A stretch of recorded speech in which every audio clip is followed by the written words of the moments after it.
అదే RTV app వార్తల్ని క్షణాల్లో చదివే అవకాశం ఉంటుంది. ఒక న్యూస్ పేపర్, ఒక టెలివిజన్ ఛానల్ మీ చేతుల్లో ఎప్పుడూ ఉంటాయి. మన దేశం నుంచి విదేశాలకి విద్యా, ఉద్యోగ, ఉపాధి అవకాశాల కోసం అనేక మంది లక్షలాది మంది వెళ్తుంటారు. పర్టిక్యులర్గా తెలుగు రాష్ట్రాల నుంచి గల్ఫ్ వెళ్లే వారి సంఖ్య రోజు రోజుకు పెరుగుతూనే ఉంది. సౌదీ అరేబియాలో భారతదేశానికి చెందిన వాళ్ళు 16 లక్షలకు పైగా ఉపాధి పొందుతున్నారు. అయితే సౌదీ అరేబియా ప్రభుత్వం ఈ మధ్య తీసుకున్నటువంటి నిర్ణయము భారతీయులకు షాక్ ఇచ్చిందని చెప్పుకోవచ్చు.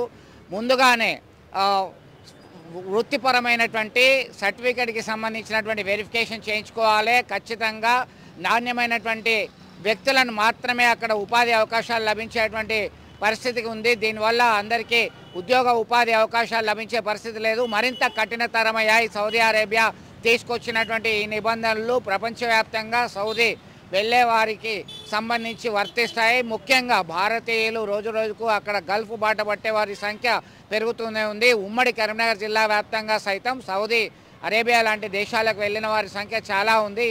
గత 6 నెలల కిందనే ఈ నిర్ణయం తీసుకుంది. అయితే ఈ మధ్య కాలంలోనే భారత దౌత్య కార్యాలయం సౌదీ అరేబియా నుంచి స్పష్టమైనటువంటి వివరాలు వెల్లడించడం జరిగింది. ముఖ్యంగా మీకు నాణ్యమైనటువంటి వృత్తిపరమైనటువంటి స్కిల్స్ ఉండి ఖచ్చితంగా మీ ధృవీకరణ పత్రాలు ఆ ప్రొఫెషన్కు సంబంధించి వెరిఫికేషన్ చేయాల్సిందే.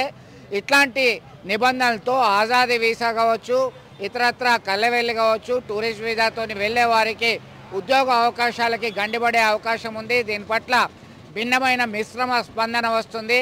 గల్ఫ్ జేఏసీ నాయకులు అక్కడ ఉన్నటువంటి వాళ్ళు మాత్రం దీన్ని స్వాగతిస్తున్నారు. అయితే ఇలాంటి పర్మిషన్స్ అన్నీ తీసుకోవాలంటే చాలా కష్టతరంగా ఉంది.